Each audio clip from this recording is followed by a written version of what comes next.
And now, Out of the Park presents crazy stories from around the world that are crazy. Here's Matt and Barry. Matt, have you ever done something in your life that you thought was kind of stupid and you wish you hadn't have done it? What day is today? My point exactly. But here's the thing. You could take the dumbest thing we ever did. Does not compare to what these people have done. That we have found. We have scoured the internet and looked for people that have done things dumber than what we have. I will be honest and plain. I have not scoured the internet for this stuff for weeks. Would you like to know why? Because you stocked up on the one day? Nope. Delegate responsibility subconsciously. I have listeners DMing this stuff to me. You cheater. No, you know what? And they pre-filter it. So I don't even get a chance to look for it. They're like, hey, here's another poop story. Oh, boy. Check it out. Or, look, this guy did something with his junk. You should check this out. And so all I'm getting is poop and genitalia.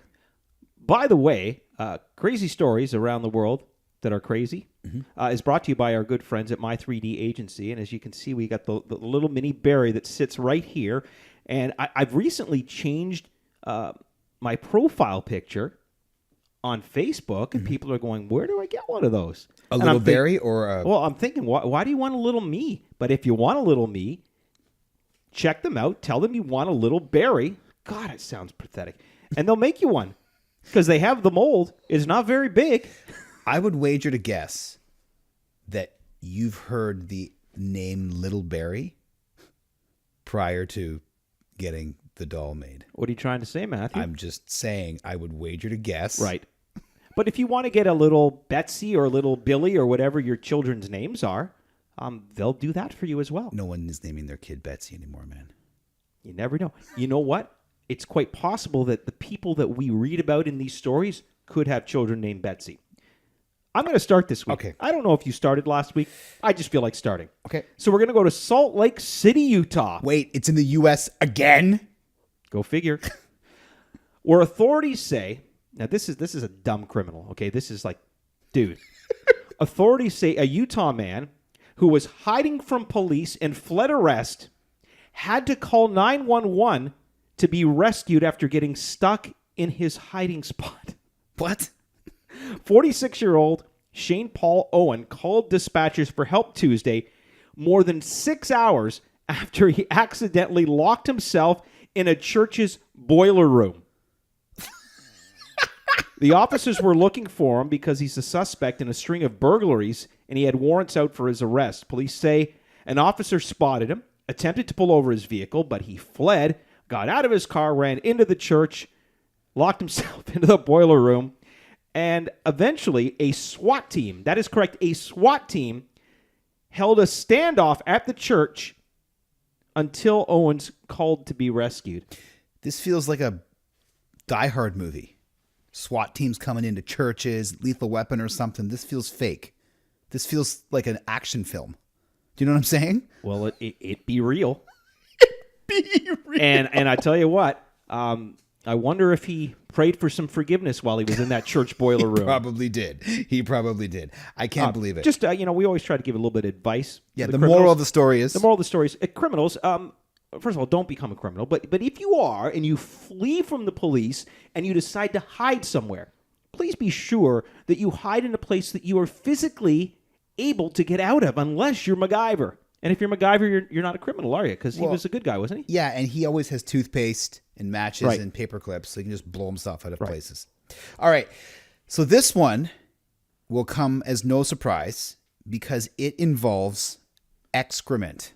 I gave you last week and Just said a couple no. days off. Yeah, okay. All right, this happened in New York. Okay, so we are still in the U.S. Okay, this could be somewhat called the Poo SA. But anyway, okay. That's on the spot. That's fantastic. I cannot believe the amount of the SH word in this. I'm going to censor this. This is a major publication, and they are using the SH word throughout. Are they using the SH word as another word for excrement, or are they using it as a word that this guy was a complete SH head? Okay, so they're using it as a verb. Okay. So in place of to poop, they are using the Okay. SH word. Okay. They also are using it as an adjective to describe somebody's workplace tendencies. Okay. Well, we're gonna use the little Suna rule. We're gonna play Yeah, that card. Absolutely, for So- sure. Okay, I can do it on the fly. Just use poop. Yeah, poop. Okay. It doesn't have the same chutzpah, but anyway. Ooh. Okay. Anyway, You almost said it right I there. almost said it right there. Yes, yeah. Woman arrested for pooping on her boss's desk after winning the lottery. Okay. According to the Valley Report, a 41-year-old woman had the winning lottery ticket worth over $3 million on Friday night, but showed up to work on Monday anyway to deliver one last package. The package was very hot and exceedingly steamy. By the way, whoever wrote this, I am intrigued by your choices. Okay, get on with it. I want to hear how this ends. The courier company had no idea of her winnings. I knew something was wrong because I came back from lunch and the door to my office was closed, said the manager. I slowly opened the door to discover the woman with her pants around her ankles. So she's copping a squat. She gets caught. So she didn't just leave it on the desk for him. She did it in front of him. I'm unsure if she realized that she was going to do it in front of him, but anyway. This wasn't the same woman that was jogging around doing it. It might be the mad pooper. I don't know. Okay. Hunched over on my desk like a little hippopotamus, dropping a massive poop on the desk. She shot her head towards me and we locked eyes. I was frozen in shock and filled with fear. In my peripheral vision, I saw a huge poop coming from her like a Play-Doh fun factory. Oh, nasty. This is all in the article. I'm not even, I'm not going off script here. This is right from it. It was all worth it, the woman said. On Friday, when I realized I hit the lotto, I knew this would be the first thing that I would do. I hit up. Are you like reading this for the first time? I forgot about this part. It's so good. This is completely premeditated. Okay. Check this out. You can do this. I can do it. I can totally do it. You ready? Okay. Centering myself. Chakras aligned. Okay. I hit up. This is where you shine, Matt. I hit up every Mexican food truck and saved my dumps all weekend. Who does that? I was shuffling around like a death Can't row. do that. I was shuffling around like a death row inmate, trying not to poop. I've been putting up with that guy's poop for years.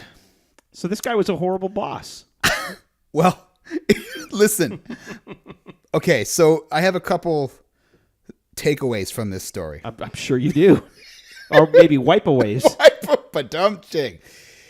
So this person, the pooper, for her to commit to this in such a fashion, like she's eating food that will obviously be fibrous and create slickness, and then to save it, that is next level. That's almost serial killer level crazy. Do you know what I'm saying? Yeah. Like, there's a little bit of some, that was a little far. Okay. However, I do respect the fact that her first thought after winning the lottery wasn't a helicopter or a car or a cool vacation. It was, I'm going to crap on my former boss's desk.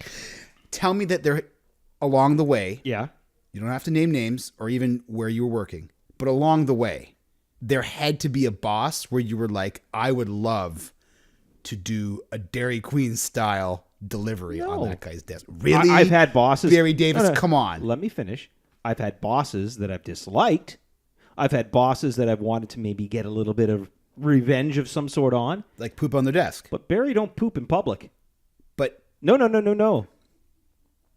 He does not poop in public. even in public washrooms? I'm talking about me in the third person now. That's weird. That's very I'm not a big homoerotic. fan of the public washrooms. Okay. I don't like to. This is going down a place I don't want it to go once again. But I'm not a big fan of listening to the other guy struggle with his Okay. while I'm trying to have mine. Do you want to know something? If I'm ever in a bathroom, like if we're in a bathroom side by side and you were just wrestling a poop, okay, I'll talk. I have conversations. My wife finds it absolutely disgusting that I would have my phone with me in there Why? or even answer a call. When you're pooping? Yeah. You know that Please tell me, please, and we got to wrap this up. Please tell me that I've never spoken to you on the phone while you were on the crapper. more times than I could count. Oh, boy. Yeah. Okay. That'll do it for another absolutely stinky edition.